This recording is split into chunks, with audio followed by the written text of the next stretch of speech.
Bona nit. Un immigrant abandona el seu país per raons bàsicament econòmiques per buscar una vida millor. Un refugiat, en canvi, fuig del seu país perquè la seva vida corre perill i no pot tornar mentre aquesta amenaça existeixi. És el que els passa als milers de sirians, somalis o eritreus que intenten arribar com sigui a Europa. La diferència sembla clara, però a vegades es confonen els termes. Europa es fortifica, els seus líders els costa acollir nouvinguts i amb tot plegat acabem tractant els refugiats polítics amb el mateix patró que els immigrants econòmics. Què se n'ha fet d'aquells valors universals que definien Europa? Avui posarem nom i cognoms a un dels refugiats que fuig a la guerra i que intenta arribar a Europa.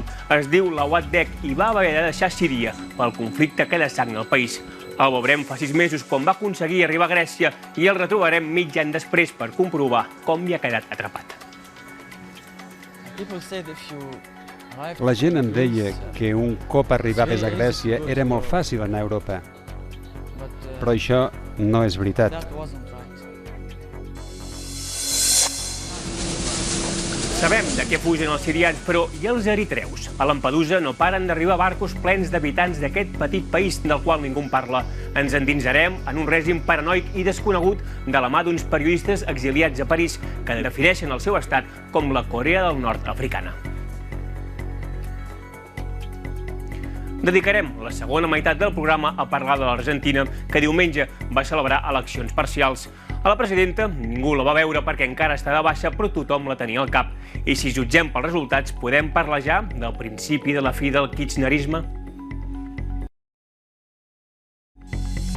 Farem una radiografia de 10 anys de mandat del matrimoni Kirchner, del molt que han aconseguit, com la reducció de la pobresa, però també d'on han fallat, perquè alguna cosa no funciona quan en només 2 anys perds quasi la meitat del suport popular. I acabarem revivint el testimoni d'una àvia de la Plaza de Mayo. Els militars li van matar la filla i s'ha passat mitja vida per trobar la neta que la dictadura va robar. A l'Argentina, la justícia i la memòria històrica tarden a arribar, però arriben. En el centro clandestino estaba mi nuera dándole el pecho a la nena todavía. Se la arrancaron del pecho a su mamá.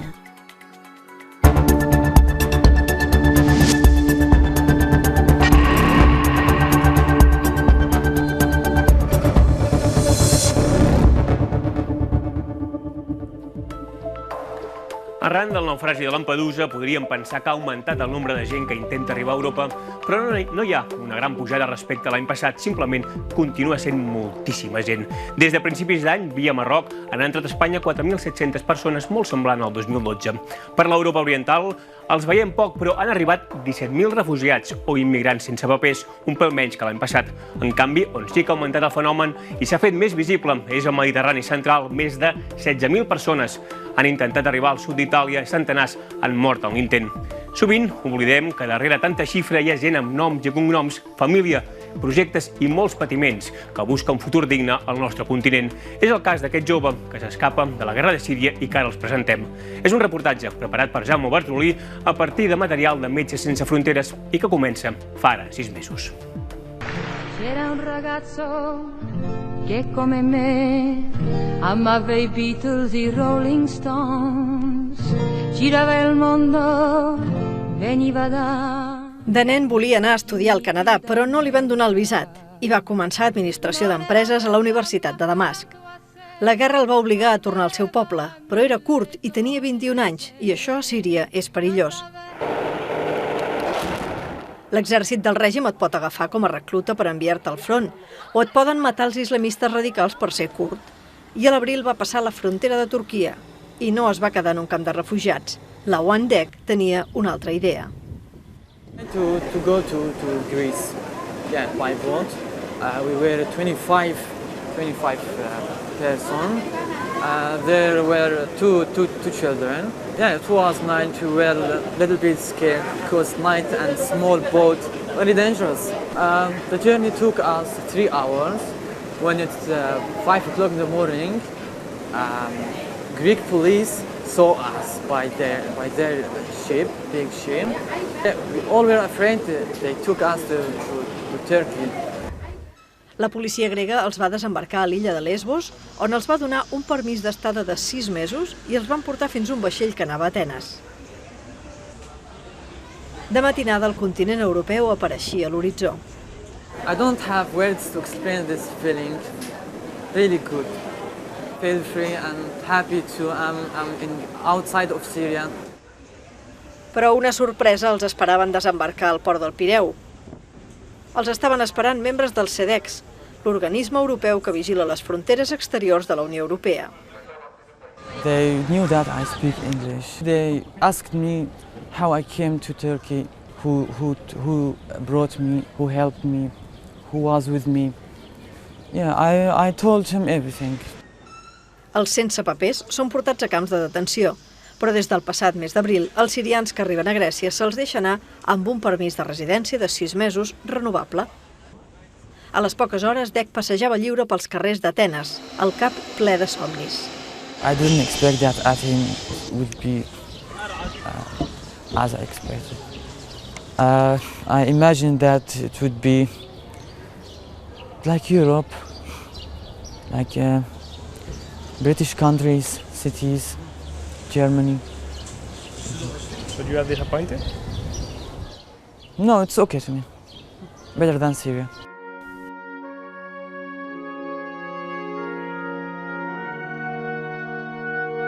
Però 5 mesos després, Dec ha descobert que les coses no eren com s'esperava. És lliure, però Atenes ha esdevingut un cul de sac. Yeah, in the beginning I was very optimistic because I left Syria and left Turkey. And people said if you arrived in Greece, it's very easy to go to Europe. Yeah. But that wasn't right. It's hard to go to European country. 2 cops ho ha intentat i 2 cops ha fracassat. Va mirar d'anar a Itàlia en avió amb identitat falsa, però el van descobrir a l'aeroport. Després va voler passar a peu la frontera de Macedònia, però després de 5 dies de caminar per les muntanyes, la policia els va detenir i expulsar. I looked for a job and I asked a lot of people to find me a job. They say you must speak Greek. It's important. After I failed many times to get out of here and lost a lot of money, I'm disappointed. But I still have some hope.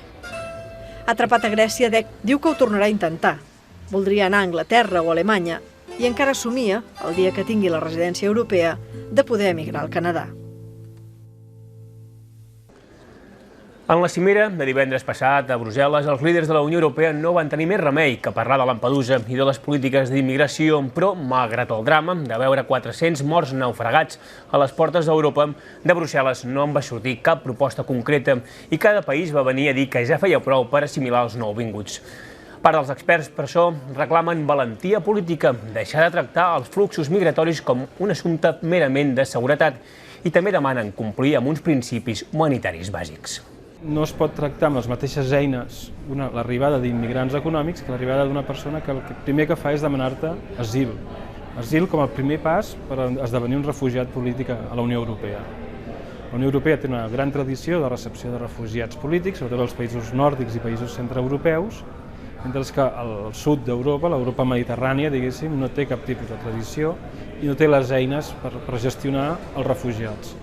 Gestionem els refugiats amb eines legislatives d'immigració.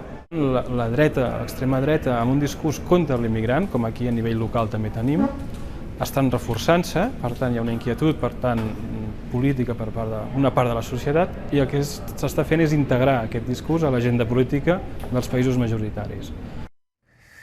Ens ha cridat l'atenció que bona part dels refugiats que arriben a Lampedusa són d'Eritrea, un país del qual es parla ben poc, però que si coneixem potser entendrem la desesperació que porta els seus habitants a jugar-se la vida al mar.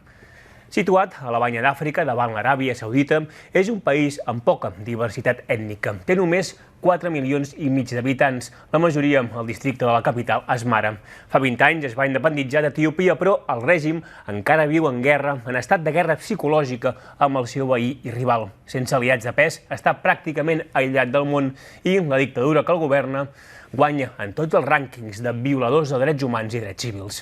Nicolás Valle ens desvela el misteri darrere d'Eritrea. Buscar informació sobre Eritrea és gairebé un esforç inútil, una quimera.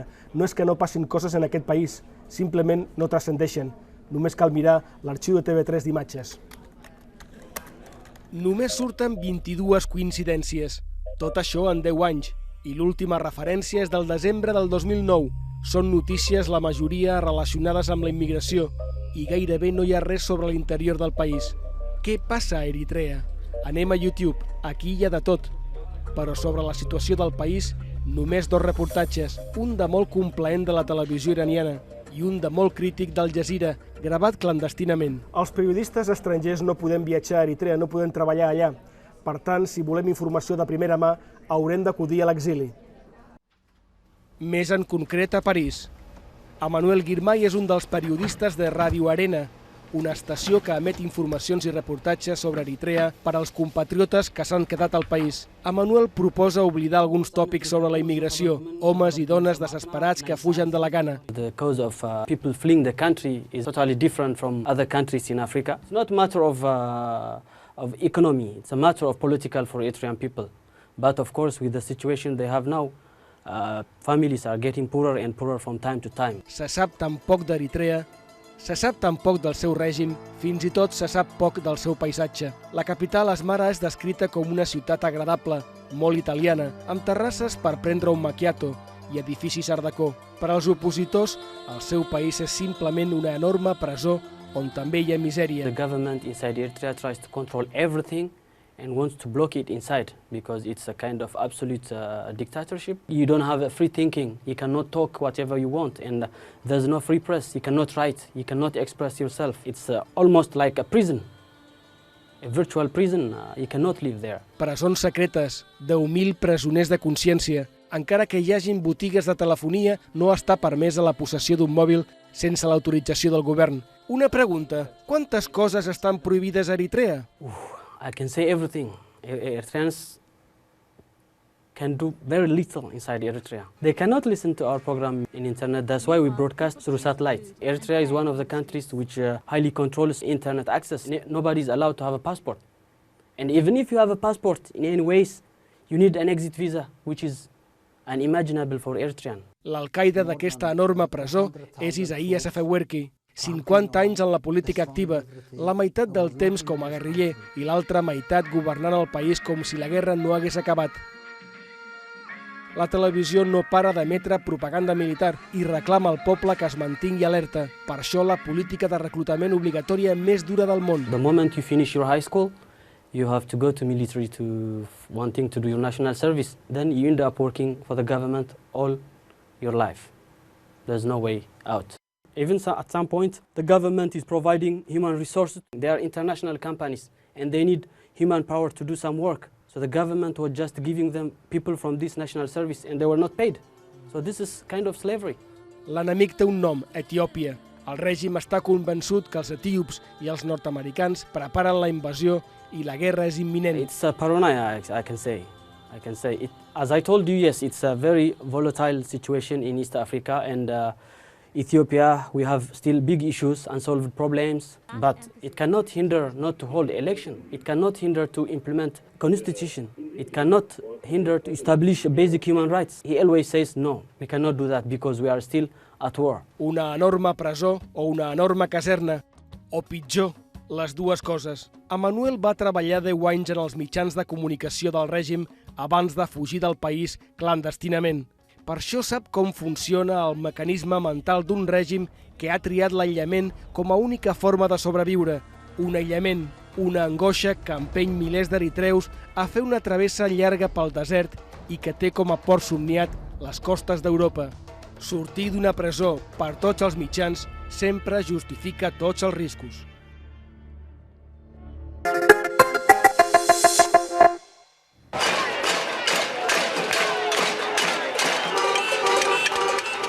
És la imatge que ens va quedar de l'Argentina del Corralito l'any 2001, quan el país va tocar fons en tots els sentits, amb una recessió i una fuga de capitals massiva que va deixar milions d'argentins humiliats fent cassolades de protesta.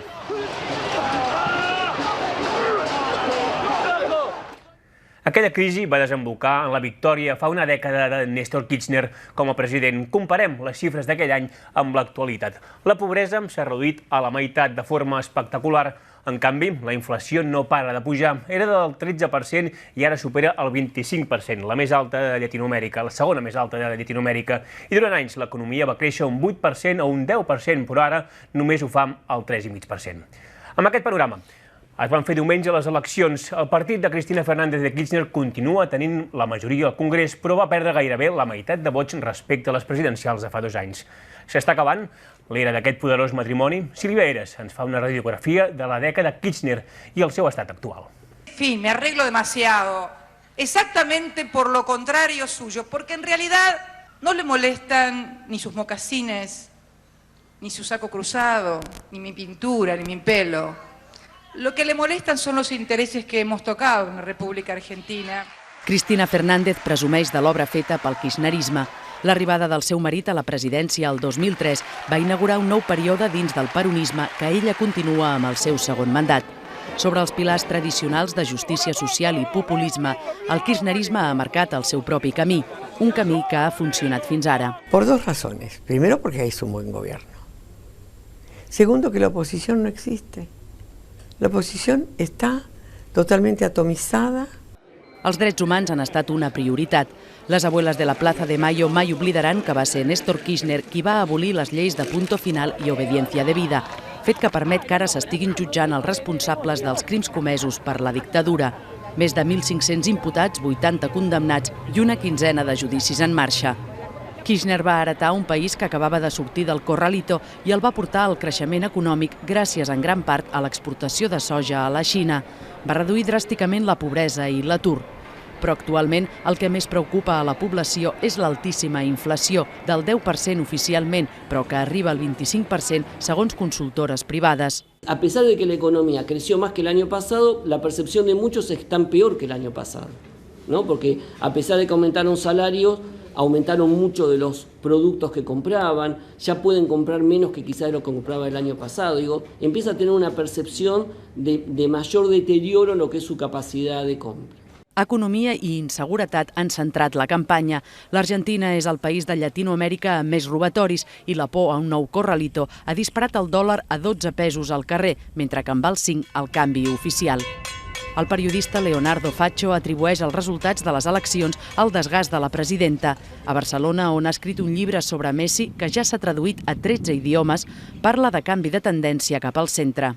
Las feroces luchas internas dentro del peronismo son históricas del movimiento desde el principio, sobre todo cuando el peronismo se queda sin una oposición clara, comienza a fagocitarse por dentro y salen nuevas opciones, como lo podemos ver hoy. Los 2 candidatos presidenciales más claros, que es Massa y Scioli, provienen del propio peronismo, ofreciendo nuevas alternativas. Podrà Fernández imposar un delfí?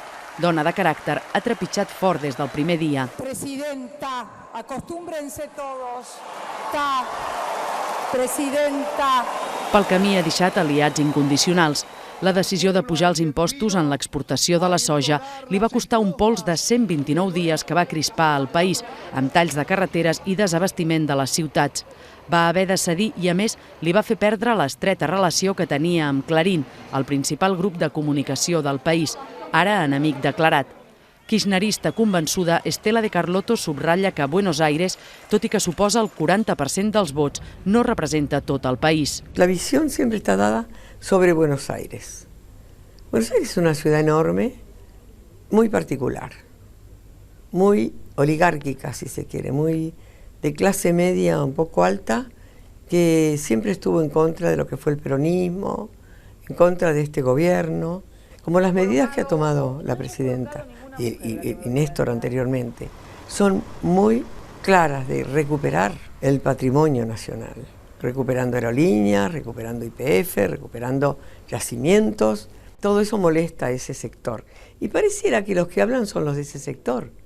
Hay que recorrer el país. L'oficialisme manté la majoria a les 2 cambres, però s'ha quedat molt lluny dels 2/3 del Parlament que necessitava per reformar la Constitució i permetre a Fernández un 3è mandat. Després de 10 anys al poder, el kirchnerisme necessita urgentment un successor.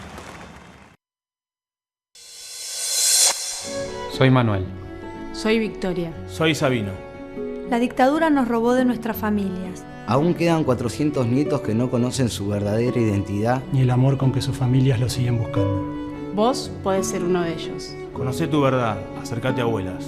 Gracias a la lucha de abuelas de Plaça de Mayo. La dada que diu aquesta campanya és prou eloqüent. Encara hi ha 400 nens, que ara ja són adults, que no saben que van ser robats per la dictadura argentina i entregats a famílies de militars. Malgrat anys de recerca, les seves àvies només n'han pogut localitzar 109. Un d'ells és el cas que els presentem a continuació. Els seus pares li van posar de nom Buscarita com si fos una premonició i buscant s'ha passat tota la vida. Al seu fill i a la seva jove desapareguts durant la dictadura argentina, però sobretot a la seva neta detinguda amb ells quan tenia només 8 mesos. En el centro clandestino estaba mi nuera dándole el pecho a la nena todavía. Se la arrancaron del pecho a su mamá y la nena fue llevada con un coronel. El coronel la sacó del centro clandestino, se la llevó para criarla como hija propia. Le hizo una adopción falsa porque la nena tenía 8 meses, estaba bautizada, tenía su documento, tenía su nombre. Nunca pudimos saber hasta los 22 años que por una denuncia que se hizo en abuela, nos enteramos que Claudia estaba en un lugar. Por lo que nosotros más o menos tenemos entendido, la hizo el portero del edificio donde vivía este coronel, porque era un piso en un edificio del 13º piso en Barrancas de Belgrano, una familia que tenía dinero, por supuesto, y habían 2 porteros en ese edificio. Uno se jubila y manda la denuncia.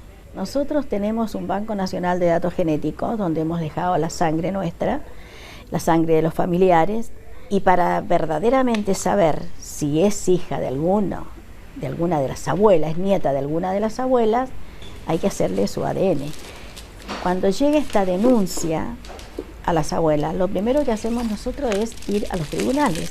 Por supuesto, los tribunales se encargaron de detener a este militar con su esposa y de anunciarle a esta niña de 22 años que no era hija de esa familia y que era una hija desaparecida. Nos dieron la oportunidad de pasar a la sala del juez a hablar con ella. Y me encontré con una señorita que estaba muy enojada por lo que le había pasado. Y bueno, le entregamos 2 paquetes con fotos y, por supuesto, la primera foto que le pusimos en el paquete era una donde la mamá le estaba dando pecho y otra donde su papá la estaba bañando. Después viene toda la parte de la restitución, que es cuando las abuelas, todas, nos hacemos a un lado y queda solamente la familia. Queda la abuela, quedan los familiares, quedan los tíos, los primos, todo, trabajando para que ella pudiera ir recuperando su identidad, pudiera ir armando su rompecabezas, que no fue fácil, porque ella después con los años me cuenta lo difícil que ha sido para ella darse cuenta que ella ha tenido 2 vidas. Hasta que llegó el momento de que un día sentadas en mi casa estábamos conversando y se para ella primero y me toma las manos y me para a mí y nos dimos el primer abrazo en el cual me dice: gracias, abuela, por haberme buscado. Amb aquest testimoni acabem el programa d'avui. Tornem, com sempre, dimarts que ve per analitzar a fons el que doni de si l'actualitat d'aquest món. Gràcies i bona nit. Informationen auch der amerikanischen Dienste denke, die transparent ist, die klar ist. A myslíme si, že na řadě je pan prezident a za druhé vítězná ČSSD, které gratulujeme.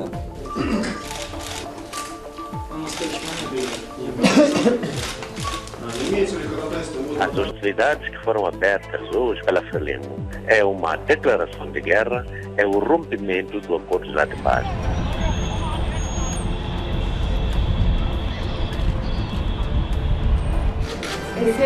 Congratulations. You look like everything went beautifully yesterday.